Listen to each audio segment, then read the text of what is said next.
Assalamualaikum warahmatullahi wabarakatuh. Nama saya Yunisatul Lestari, NIM 18. Di sini saya akan mempresentasikan tentang khiyar dan implementasinya dalam fatwa dan bisnis syariah. Pada materi yang pertama, pengertian khiyar. Hukum dan istilah para ahli, khiyar adalah hak yang dimiliki salah satu atau seluruh pihak akad untuk melanjutkan akad dan membatalkannya, baik secara alasan syar'i atau karena kesepakatan pihak-pihak lain. Khiyar umumnya dibagi menjadi dua. Yang pertama, hak khiyar yang timbul karena kesepakatan pihak akad, khirayat iradiyah. Jadi hak khiyar ini tidak terjadi dengan sendirinya, tetapi terjadi karena keinginan pihak-pihak akad tidak menginginkannya dan tidak menyepakatinya adanya khiyar. Maka hak khiyar menjadi tidak ada dan akad berlaku efektif dan tidak bisa dibatalkan. Dan yang kedua adalah khirayat hukmiyah, yaitu hak khiyar yang melekat.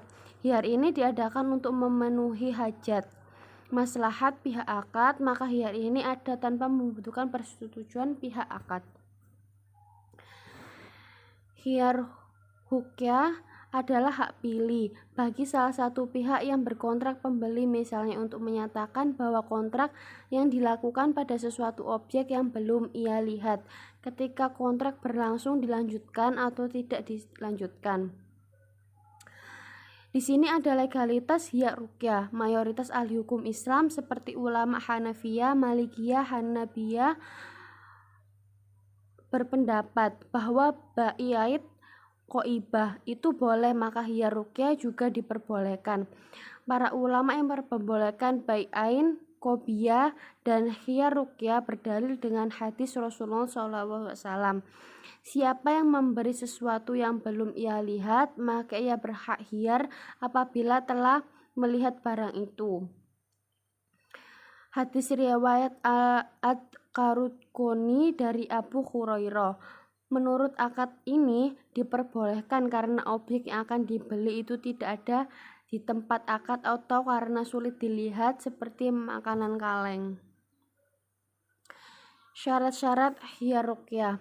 Yang pertama adalah menurut mazhab Hanafiyah dan khiyar rukyah dimiliki oleh pihak akad secara otomatis. Yang kedua, objek akad berupa benda atau aset, bukan berupa utang seperti akad salam. Yang ketiga, khiyar rukyah berlaku dalam akad-akad yang memungkinkan fasak atau infisak. Yang keempat, pihak akad belum melihat objek akad. Yang kelima, hak khiyar dimiliki ketika sudah melihat barang. Pengaruhnya terhadap akad. Bagi pihak yang memiliki hak khiyar, akad yang disepakatinya menjadi akad jaiz. Maksudnya, pihak akad berhak untuk melanjutkan akad atau membatalkannya. Yang kedua di sini ada khiyar aib, adalah hak yang dimiliki melanjutkan transaksi atau membatalkannya jika ditemukan kecacatan pada barang yang dibeli. Manfaat khiyar dalam transaksi jual beli. Yang pertama adalah mempertegas kerelaan kedua belah pihak saat melakukan transaksi jual beli. Yang kedua, adanya kenyamanan dan kepuasan bagi kedua belah pihak yang bertransaksi. Yang ketiga, menghindari terjadinya penipuan saat transaksi jual beli berlangsung dan lain-lain. Dan di sini ada syarat-syarat khiyar aib. Yang pertama adalah pihak akad memiliki hak khiyar tanpa harus disyaratkan dalam akad. Yang kedua, cacat yang terjadi telah mengurangi objek jual. Yang ketiga, cacat itu ditemukan sebelum akad atau sesudah akad, jika sebelum barangnya diserahkan. Dan yang terakhir, ada pembeli tidak mengetahui cacat barang.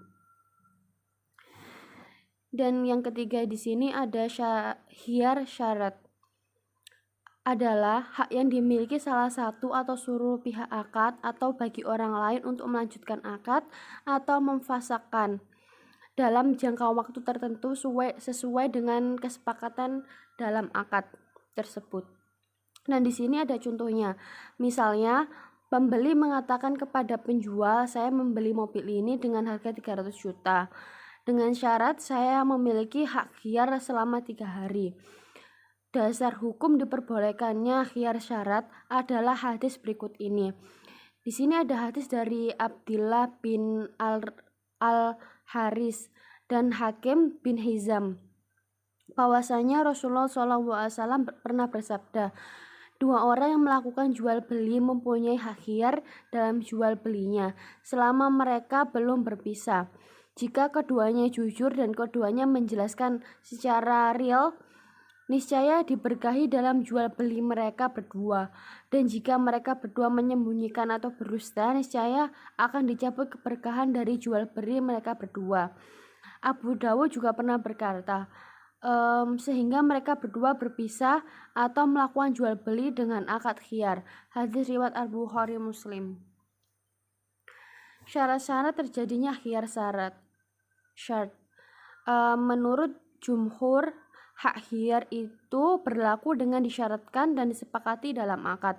Yang kedua, khiyar syarat ini berlaku dalam akad-akad yang lazim, yang bisa fasak dan tidak disyaratkan ada serah terima, takabut seperti akad sarf dan akad salam.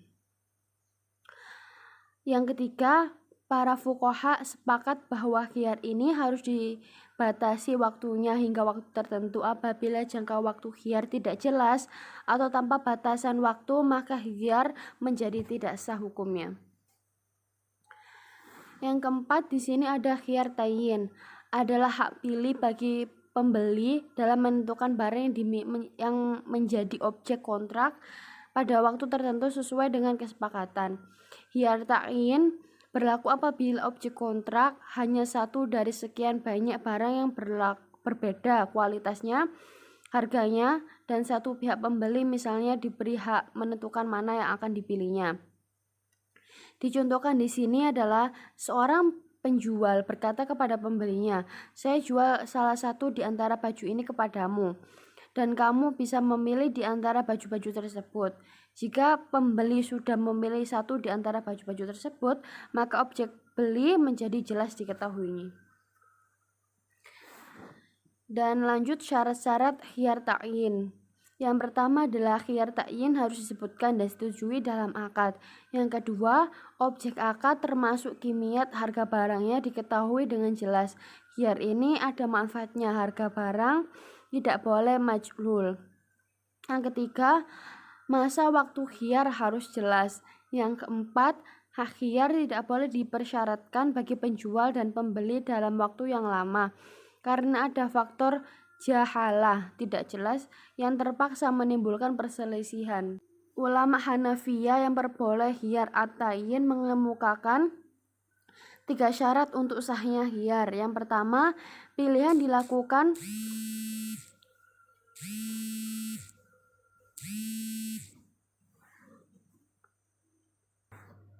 Ulama Hanafiyah yang memperbolehkan khiyar at-ta'yin mengemukakan 3 syarat untuk sahnya khiyar.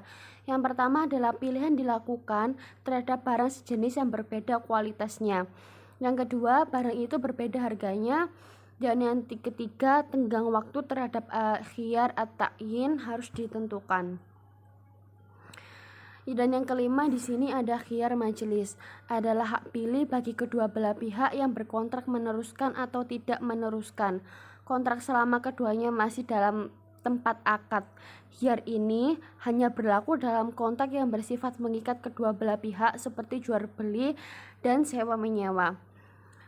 Di sini menurut ulama Hanafiyah dan Malikiyah, esensi yang penting adalah selesai atau tidaknya akad jual beli, bukan persoalan telah terpisahnya orang dan tempat akad. Di sini contoh penerapan kaidah dalam bisnis dan keuangan. Kedua belah pihak bisa menyepakati adanya khiyar ruqyah, maksudnya di saat KPR diterima oleh pembeli, jika rumah tersebut telah sesuai dengan yang disepakatinya, maka itu harus dibeli. Sedangkan khiyar aib berlaku dalam setiap transaksi baik inden atau ready stok dengan kesepakatan jika objek akadnya khiyar aib ini harus disyaratkan dan dituangkan dalam akad. Di antara contoh khiyar syarat tadi adalah setiap transaksi objek jual beli yang memerlukan waktu untuk memutuskan jadi membeli atau tidaknya, biasanya itu dinilai dari khiyar ini berlaku atau akad-akadnya yang bernilai. Sedangkan model khiyar ta'yin mungkin jarang terjadi di dalam transaksi saat ini. Contohnya, seseorang menjual beberapa HP mereka berbeda dengan kualitasnya. Akhirnya, pembeli meminta waktu untuk memutuskan HP mana yang akan dibelinya. Sedangkan khiyar majelis berlaku setiap transaksi baik inden atau ready stock. Khiyar aib ini harus disyaratkan dan dituangkan dalam akad. Dalam transaksi kontemporer saat ini, seluruh hak khiyar termasuk khiyar hukumiyah itu tidak bisa berlaku efektif, tetapi harus disepakati oleh peserta akad. Terima kasih, sekian dari presentasi saya. Apabila ada salah kata, mohon maaf. Wassalamualaikum warahmatullahi wabarakatuh.